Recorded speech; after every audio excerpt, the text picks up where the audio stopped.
This episode was brought to you thanks to the help of Otaku Noir. Otaku Noir is a Black-owned mystery box subscription service that fully curates each box with materials from creators of color. If you want to get your first box now, please go to their website at otakunoir.com and use our code UBGP to get 10% off your first order.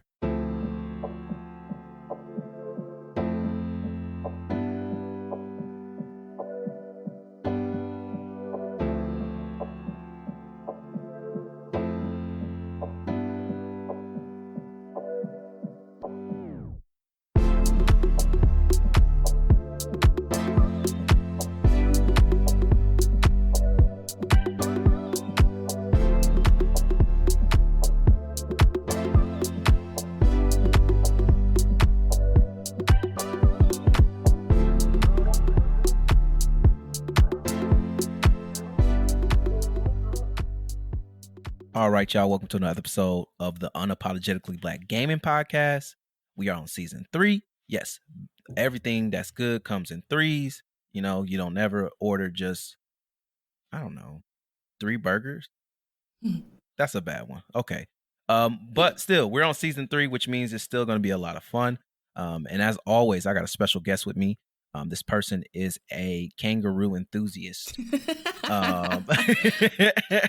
They are a Twitch streamer. They are a videographer. They are a photographer. Please show some love to CallmeAzia. Hi. Hello. Thank you. Yeah. Not a kangaroo enthusiast. No one's ever described me that way before. Well, you love them, though. I mean, I do, though. It's very true. Yeah, they're not wrong. Yeah, it's not wrong. I just want wow. make sure I'll make sure I'm just accurately depicting you for the audience. So exactly. I love it. Yeah. How you doing today? I'm having a great day, actually. I just feel so happy recently. So I'm just really excited to do a lot more things like this. That's beautiful to hear.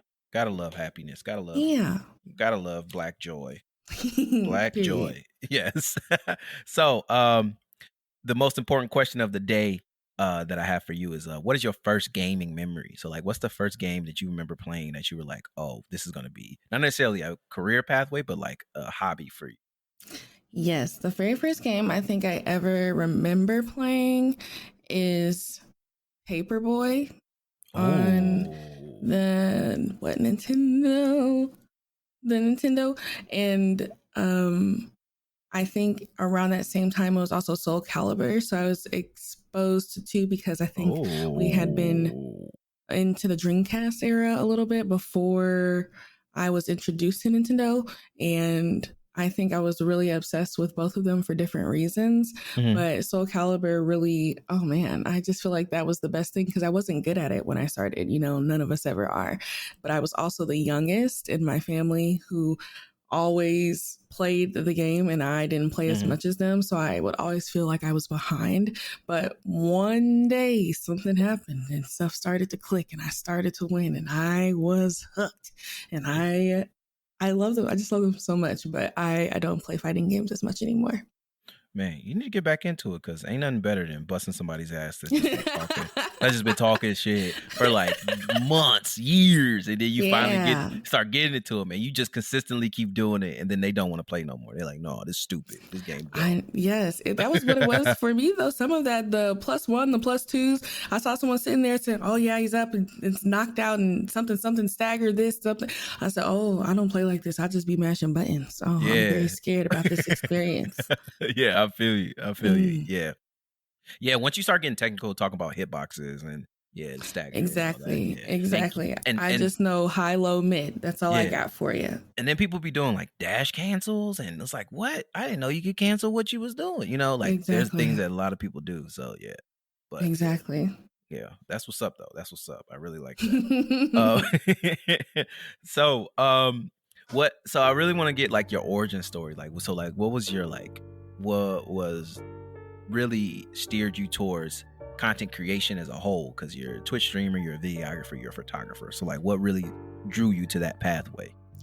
Yeah, so from a young age, I have really liked media, and I think I always wanted to do something with media, but I maybe felt like that was too big of a dream, and I don't regret that now, but I wish someone would have said, hey, actually, you can do this. Here are some steps that you can take to get to there. Yeah. Because it's just a lot more difficult, I feel like, as an adult trying to rediscover a sense of independence and direction. It just seems much more overwhelming to ask for help in that way. And so it's something that I'm trying to unlearn, and I'm trying to put more of what I would like to see into the world so I can get more out of it. And I think approaching a give more than you take mentality with all of that direction with media and stuff has been really helpful. But I feel like as I progressed through the years, I just didn't know what content creation really was. And so I knew that I wanted to work in production and video production because I was really obsessed with Conan O'Brien, and I loved his shows. They were just they were so funny. And I was like, I just want to be the person who helps organize all of this. That's exactly what I wanted to be. And it was essentially called a production coordinator, but it wasn't a role that you heard a lot about or knew a lot about. You would see it on credits sometimes, but you wouldn't always see it. So what they were supposed to do was be in charge of renting equipment and organizing talent and where talent's going to go, and basically like a literal coordinator.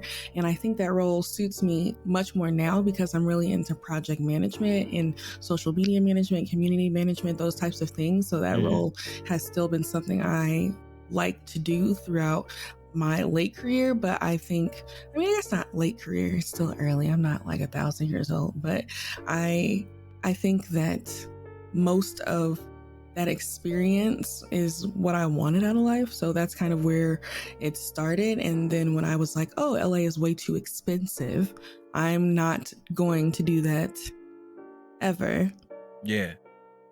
Because why is a bottle of water $7? I'm stressed. Like the airport. Yes, the airport. Like right as soon as you get in there, they're like, excuse me, we want you to know you're entering into a different kind of area, you know? Yeah, there's not going to be any of that $2 gas station water over here. You know, like I was very taken aback, but I feel torn because I love LA. So like, I don't know, the way it makes me feel is sometimes justifiable because I know people complain about LA traffic, but I get in my little rental car and I be on whatever those highways are, and I sit out in traffic and the sun is shining and it's breezy and I'm listening to music and I have a Coke in the cup holder and I'm just vibing. I don't know. That's like me living my happiest life. That's amazing to hear. I really love hearing that, like your love-hate relationship with LA, because like I know you're from the Midwest, so like I understand like that vibe of like, man, it's a beautiful day, everything's good, this is amazing, you know, like from the Midwest perspective, because you know half the shit fucking almost 2/3 of the year for us is gray, so it's like it's just gray, and exactly, and then in the wintertime it's gray and cold and wet. And it's just like, damn, I can't really do this. But LA is always shiny, beautiful, enjoyable. Yes, palm trees just greeting you and looking at you in the face. Oh my God. Yeah, I really feel that. Yeah. Literally. Also, like, you're like one of the few people I know that really love Conan. The way that like, because I appreciate his craft and like his comedy. He's really funny and he's really like, and the way that he handled like his late night show in comparison to everybody else was totally different, and it had that like good heart. It had heart, you know. It didn't feel hollow like some of the other late night stuff. But and then Jimmy Fallon, and Jimmy Fallon is also good. So I was like, well, maybe one of them will want to hire me someday, and just not because I do this, but because they think I'm talented or something, you know. And that's so peculiar to me because I never wanted to be in front of the camera. I was always like, I'm gonna be on the other side. Y'all are not gonna know who I am, because I don't want to. I still ascribe to this. I don't want to be famous. just want to be rich. Whenever COVID-24 happens, I want to be able to take 10 of me. Oh, don't put that bad juju on us like that. Come on now. Do you see New York right now? We are living in trying times. You just have to be, prepared for all possibilities. I think it's important to be aware. Yes. That at any given time, some things could go down that maybe we just weren't expecting. Yeah. I think it's important. Yeah. But I want to be able to take 10 of my closest friends out to an island somewhere. We just dissociate and isolate from the rest of the world. I want to be away. Ariel's talking about, I want to be where people are. No, I don't. Yeah, opposite. I don't. The exact opposite. I don't want to see them dancing. No, yeah. I want to be on an island alone. Like that's where I am. That's so great to hear. Like you're like you desire to be behind the like not in front but behind doing all the back scene stuff, like behind the scenes stuff, because like you are now in the forefront, with your career, like as a content creator, as a Twitch streamer, you are in the front of the camera. And not only that, but you have to bring a certain extra oomph to everything, because there isn't like a live audience or like live people there. It's just a chat, the chat's going up and down, the chat's jumping, but I think the beauty of it, like coming from like our generation, like a younger generation, is like we can thrive off that. And it's like something that's like you can read stuff on chat, especially like if you like can thrive. I feel like if you can thrive on Twitter, then like I feel like you can thrive on Twitch, like in a way, because it's like why? Because I think the thing is, for me, like also like there's talent, of course, there's talent involved in like being a content creator in general. Like you gotta have a talent, you gotta have something, you gotta be able to like keep a crowd moving there.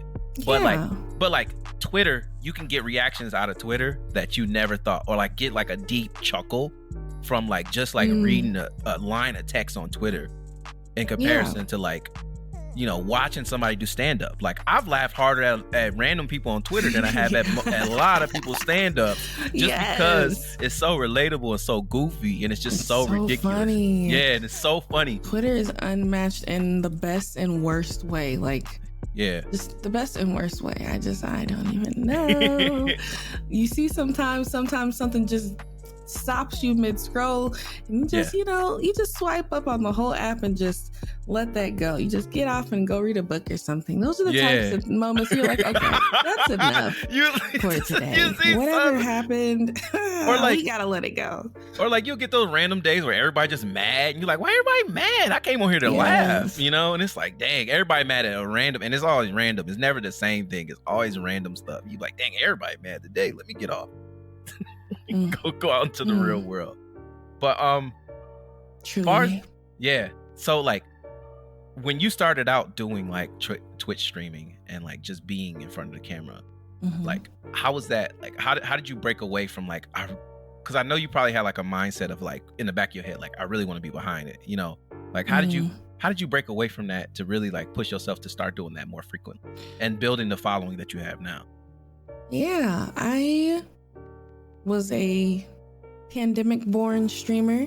So even though I had heard of Twitch a while before the pandemic started, I hadn't really used it in, I would say, consecutively, probably months. And so I was really naive about what Twitch was, and I basically just started streaming from my Xbox in my living room on a Connect, and everyone could see like every single thing in my living room. And so I started playing The Division 2 with some friends, and it made me feel really good to talk to people, but I wasn't really serious about it. And then one of the people from the friend group I was playing with, they said, didn't know that I was streaming on Twitch. So they said, "Oh, you're streaming right now?" And I said, yeah. Come to the stream, come say hi, come follow. And he said, "Oh, well, you'll never be successful on Twitch. You'll never get more than 3 viewers because I did it. And the highest viewer count that I had was 5, and I was playing Trucking Simulator." And I said, "Well, you don't know that." The Trucking Simulator. Boy, if you don't get your ass out of here with that shit. And I thought that was so nonsensical. So I said, well, just because that's your experience, that doesn't mean that's going to be my experience. And he said, well, no, you're just not going to be successful.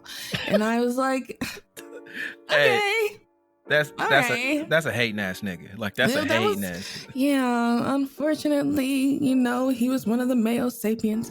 And I just, it just fueled me in a way that I wasn't prepared for. And so I did a lot of my early Twitch journey out of spite, and it just grew into something that I, really enjoy now. Because of community, mostly just because of community, but also because sometimes there is an income that's sustainable as it pays for itself, but it's definitely not enough to live off of, which is why as a content creator, it's so important to have multiple streams of income. But it's been a really special thing that started from really some nonsense. Because he pissed me off so bad. You pissed you off so bad. You was like, I can do it. Like, you. Yes. But also because I was streaming. Like, have some fucking respect. You're not going to be on my stream talking about you can't do that. Do you know who I am? Do you know what I look like? Like, be for real. So I was just I was very annoyed. Yeah. And so, yeah, and then when he finally saw that I had 7 people in there, and I said, yeah. He said, well, you've already passed my view count. And I said, I know. Yeah, shut your whole ass up. Now look at you. You got 3.3K followers on Twitch, right? Which is nuts. Right now, you know what I'm saying? And that's just, and that's off of your authenticity and off you building off of that, which is great. I love to see that, and I love to see like that, because this is just like, because the one thing that I really learned, because I really didn't get into Twitch either until like right before the pandemic. I say like a few months before I really started actually like watching Twitch streamers and really into it. And one thing is like, you have that 3K, but you also have like a solid base too, like that solid base of that community that you provide in that space. And it's always amazing to hear about how tight that community is. And it sounds really good. And it sounds like you are creating like a very holistically healthy and fun space to be in. Yeah. That sounded devilish, but all right. That sounded fiendish, but that's all right. Because my community, they're rascals. That's why. Because they have rascally behavior 90% of the time, 1 minute after the other. And I care about them deeply, and also want to boop their noses. Yeah, gotta love it. Gotta love those people. Yeah. So I would love for you to tell me about Team Harvest a little bit. Team Harvest, yeah. Team Harvest. I am on 2 stream teams, and Team Harvest is one of them. Team Harvest is founded by Obst, and Obst is a friend that I met through Twitch, obviously, and has become what I feel like a really close friend. And it's been really great because Team Harvest is just about people trying to grow together and support each other, and supporting each other specifically with their mental health and their overall wellness. And I think that's really important because I feel really heard. It's not the first stream team that I've been on, but it is definitely a good transition into the types of stream teams I want to be a part of in the future, because I don't know, if I'll stay or go or anything, but I like all of them so much, so I don't have any plans to leave or anything. And they are just so creative. A lot of them play Nintendo games, but also there are some IRL streamers and some open world streamers. And I think it's really nice that we have a good variety of people throughout the team, because I feel like hopefully everyone feels mostly close with each other, because I don't think that anyone has any bad feelings, like someone had to leave for personal reasons, and it was just like a really amicable thing. It felt really kind and compassion centered, so that was really important. So I just really like the overall vibe. That's just really kind. That's amazing. Yeah, I really wanted to be more of a, because a lot of gaming, like or historically, it's been associated with like angry, like just like rage filled like moments, and like moments where people break stuff or yell out or like, you know, say like very mean and hateful hate speech all on the internet. Yes, but like nuts. But like that's just like that's like a small percentage of it. Most of the people are using gaming as an escape or escapism or as like a way to relax.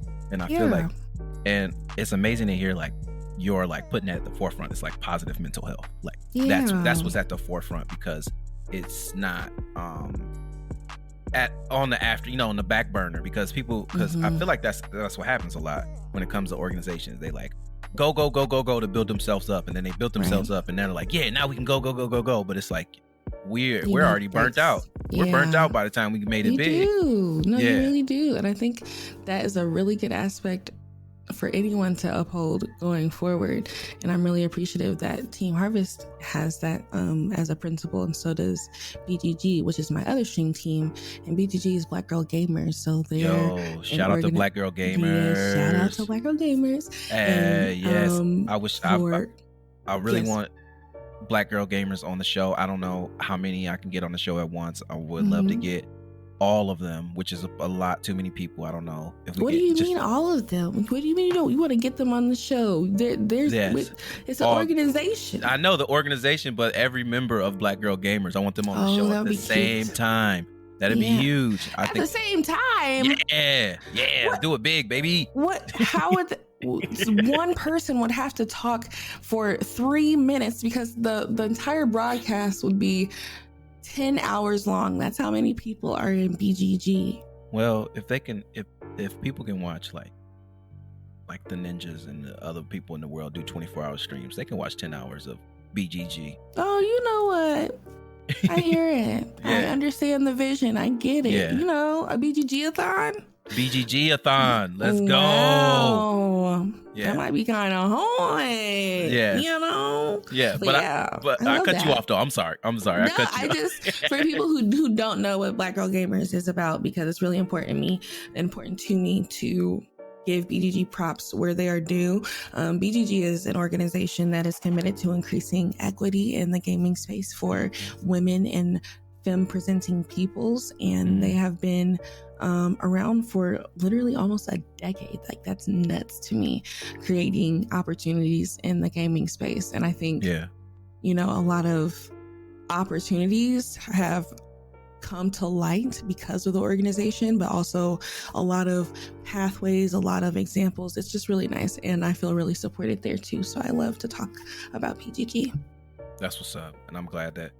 And I've always been I've been a huge fan of BGG for years. Yeah. And like, I really admire those who make those spaces and create those safe spaces for folks, because excuse me, it is scary. This shit is scary, putting yourself out there.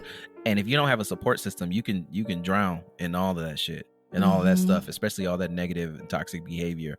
But I think that like the beauty of BGG is like, not only are they like promoting like a safe space, but they're also like calling out the industry, and they're also like actually active in a lot of stuff. Like they did some consulting on Forspoken, which was dope as hell, and a lot of other things too. You know, like I really salute that, and I really admire BGG. Okay, so what are some games that you're playing right now on stream? Oh yeah, I'm playing Disney Dreamlight Valley for one, because the update just dropped. How is that? Oh my god, I love it so much. I love all of the things because I love to sing. So I also grew up with so many Disney movies, and the Disney experience was probably curated just for me.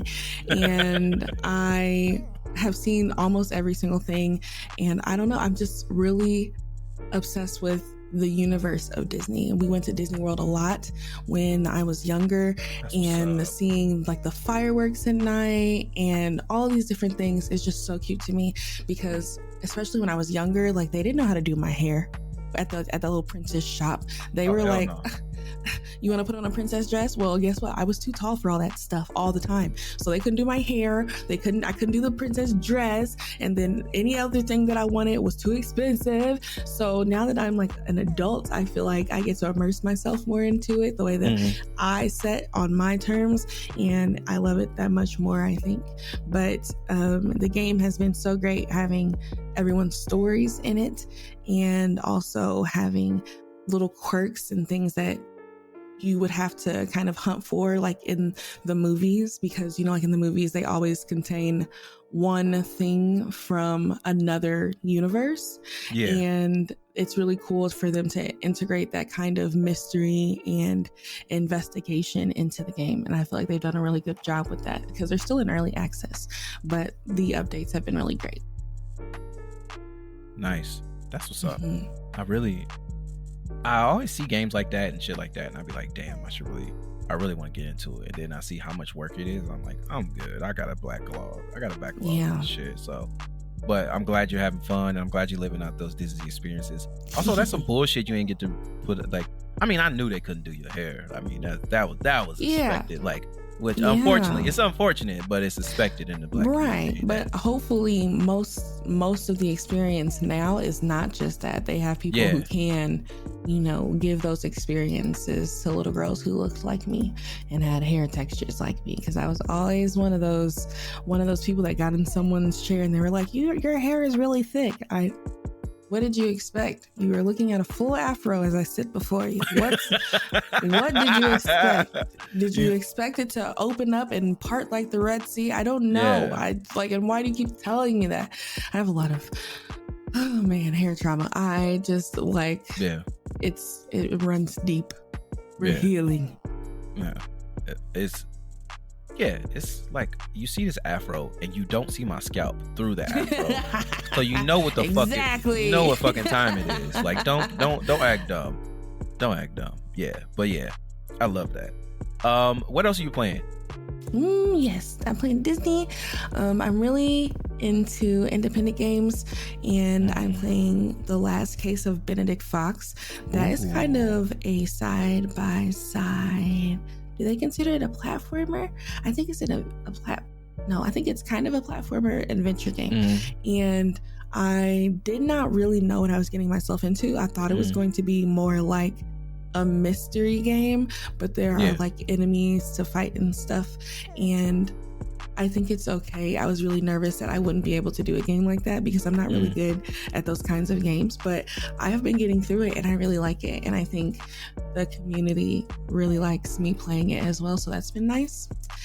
So that's my biggest indie game right now. And maybe some predecessor might be on the horizon, because my friend OMG Look Kitty plays that a lot and is one of their creators. But other than that, my tried and true is League of Legends, and I'm just like really obsessed with League of Legends and Overwatch 2.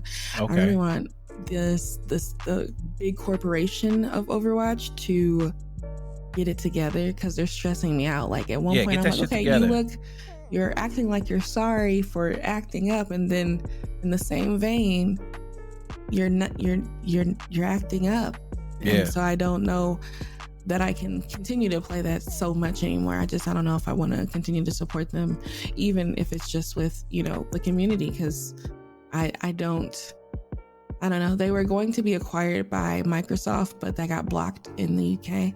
And I think that will set them back for a while, because that means the same people are in charge. Yeah. And until that changes, it's just not going to be good. But I don't know. I love League of Legends, but I only play ARAM. I don't play the Summoner's Rift because I don't want to get yelled at. But I'm doing pretty good at ARAM. And that's on period poo. That's what's up. When it came to League, you was just saying words to me. I ain't know what you was talking about, but it's okay. It's okay. It's okay. But with Overwatch and Activision Blizzard, you don't have to say this, but I'll say it. Fuck you, Bobby Kotick. Fuck you. You a whole ass nigga. If I catch you in the streets, I ain't gonna say no threat. But it's on site. Just on site. And you're gonna have to look on Urban Dictionary what on site mean. Yes, literally. Yeah, but last thing on Overwatch, who do you main? I'm a support main on almost any type of game I play. So my main is Kiriko and Ana and Moira. And then when I play DPS, I usually play Sojourn or Echo or Symmetra. And I just recently started tanking, and I like Reinhardt and Diva. But I mean, I feel like those are all low barrier entry champions, but if I'm good at them, I'm good at them. Yeah. When I was super into it, I'm a big support main too. So like Moira was amazing. Moira was broken when they first started when the Overwatch 2 came out. She was broken, which I really loved because I hopped in the game. I hopped in a couple games and I was like, oh yeah, I'm busting ass. But when it comes to like, I do support and I play like Baptiste and Moira. I always wanted to do Lucio, but I just can't like get the controls down. Get the control in his vibe, you know, because he bounces around. He's very fluid and like really right. And that's not my play style at all. I gotta be focused on one thing. I cannot be up and down and all around and doing this and doing that and looking for my teammates and healing them and Suzuing and fox fitting. Like the way my ADHD is set up, it's not. I don't know. It depends. You know, sometimes I can rock it out, but some days it's not working. Yeah, absolutely. You know. Oh, so what are some games you're playing off stream right now? Off stream? Yeah. Most of the games that I play on stream, I play off stream. But okay, for sure. I feel like some of the ones I haven't played on stream are ones that I just enjoy for me. Oh, well, I'm playing Halo Infinite, actually. I'm playing I'm playing Halo Infinite with my partner, and that's because they're really into all the Halos, and like we started to play the first Halo. They put it on Legendary and basically just sped through every single level. And I said, so did you want to play together or not? You know, like you're just gonna move in, you're just gonna keep playing this game like this. And so I was like, nope, I'll never play another one. And then they're like, okay, it's okay, I'll let you play with me. And I'm like, oh, okay, yeah. Now you want me to come in here killing arbiters and banished and stuff. But I didn't have any of the lore, so they didn't take the time to explain that to me. Because, you know, I started out playing Halo on the Xbox, like the original Xbox, having like LAN parties at my dad's house. We would like put two TVs together and play on a split screen for like four teams versus the other four teams or four people, you know. And those kind of memories to me were so great. Like if there was ever a competition arc in a parallel universe, I would be a competitive gamer like that. But right now I just play for fun. Yeah, that's what's up. Yeah. I really have been getting Halo Infinite a try, and I've been trying to do ranked, but their fucking rank and progression system. They have a ranked system? Yeah, it's trash. What do you do? It's like, oh my god. Is it team? What is it? So you can do either there's free for all. So like typically, like I think the main one is like 4v4 team slayer or like eyeball or team slayer. Okay, but got it. Like King of the Hill. Yeah, King of the Hill. Yeah, stuff like that. Okay. But then they always have like either ranked doubles, which I don't have nobody else to play with, so I'm just out there just so I don't play doubles. I play on the 4 team. But they either have that or they have the free for all, which I haven't actually gotten into yet, and I've been wanting to, but like their progression system pisses me off because every time like I'll be doing amazing, like eyeball, I'll have the ball the majority, like I'll have the ball for 2 minutes of the match, you know, really good. I still get deducted points because of the fact that my team lost, and I be getting pissed off. I'm like, what the fuck? I can't get like a little bit, you know? They docked me like I was playing trash, you know? So I just read recently they like restructured the progression system and like are adding a different tier. It's like career progression versus like rank progression, so like people can still see that like, if you're a good team player or not, you know, regardless of what your rank is. So that's really cool. dope. But Yeah, I don't know, man. I should be doing that. But I really do love the game and love the gunplay and all that shit. And like once you get the hang of it, oh, it's so fluid. It's so fluid, especially if you get like the grappling hook. Oh. Yeah, I mix up my grappling hook and my grenade almost every time. Oh no. Every time. So it's a lot of screaming. It's a lot of screaming as I try to throw a grenade at a banish and get too close. And, they look like, I don't know. You remember those thumbs from Spy Kids? That's what they remind me of. It's just like a different kind of nightmare. I don't know. It's different kind of nightmare fuel, probably. Yeah. Fun fact is, whenever I see Tucker Carlson on TV, he looks like one of those thumbs with just a wig on. Like if you look at him, next time you look at Tucker Carlson on like a image or something, just think of a giant thumb and you'll see it. So if you ever come in contact with him, I hope, hopefully I don't come in because it's on site, Tucker. It's on site. I don't know who you're talking about, but I wanted to be included in the joke. Yeah, it's all right. It's all right. You don't need to know him. I'm so glad you don't know him. Don't know him. Don't know him at all. It's on site, Tucker, though. Yeah, I see you. Exactly. Beat him up. What games are you looking forward to in the that are coming out soon? Ooh, games I'm looking forward to.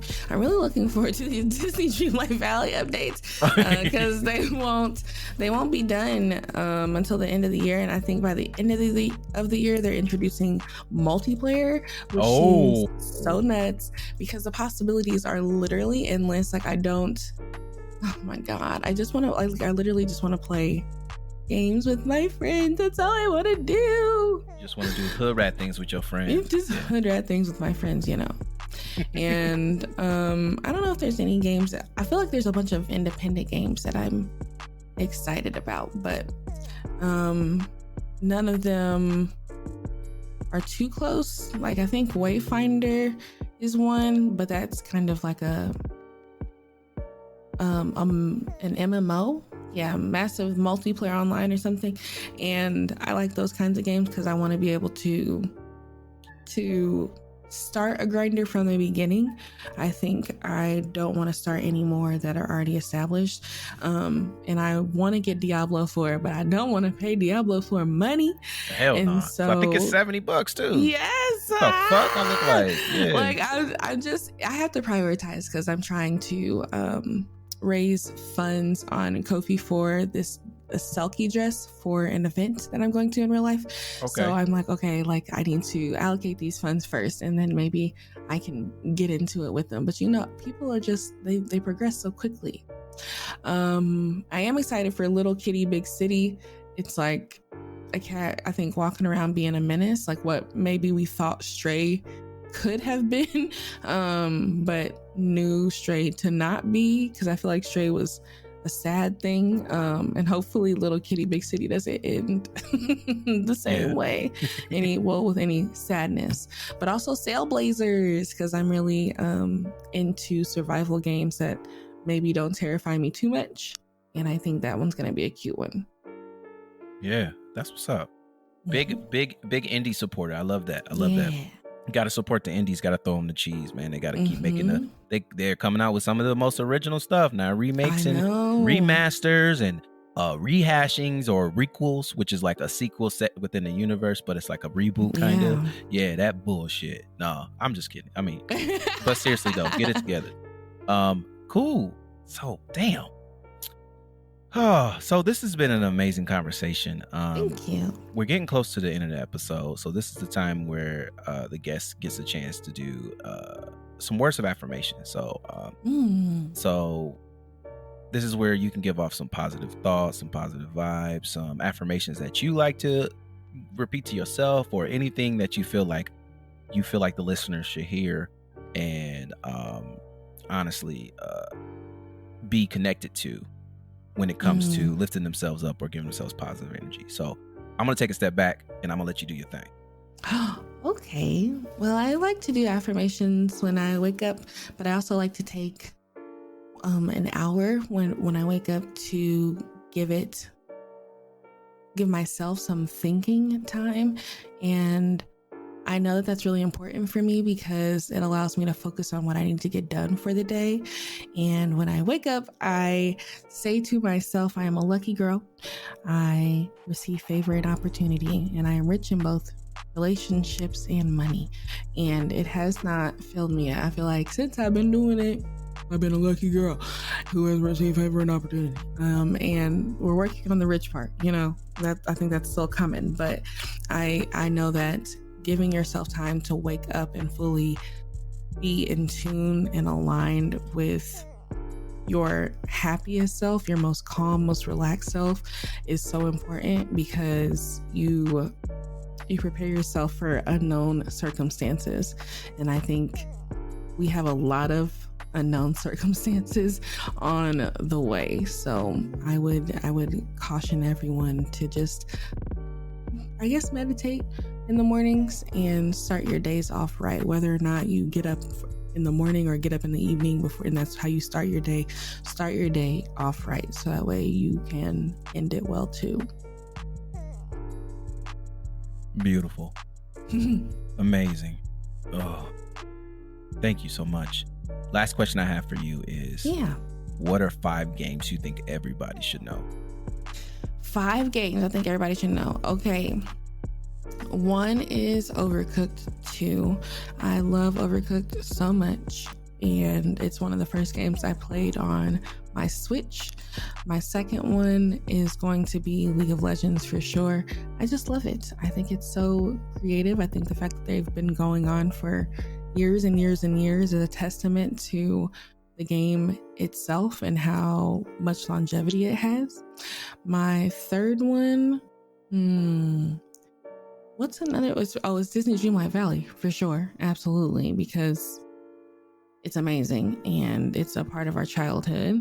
I really like this game, Gris. I haven't finished it yet, but it is really musically strong and sound, and I love games that incorporate music. I think that is, oh my god, like one of the best things you can do because it's so original.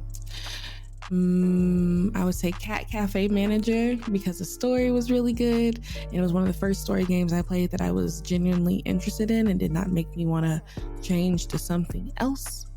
Is that 5? Cat Cafe Manager, Grizz, League of Legends, Disney Dreamlight Valley, and you said Overcooked 2. And Overcooked 2. Okay, bam! I did my 5. Yeah. Yes, nice. Yeah. Azia, thank you so much for being on the show. Where can people find you on the socials, and what can they expect when they tune into your content? Yeah, so you can find me at CallmeAzia.com on Twitch and all socials as CallmeAzia, and that's Asia with a Z because my parents had jokes. And I think if you tune into my content or watch my content, hopefully it leaves you feeling rejuvenated and empowered and frees you from a little bit of shame. I think it's important to talk about emotions and be real and honest and have spaces where you talk about your emotions in a way that is healthy and a way that is compassionate to yourself and to others.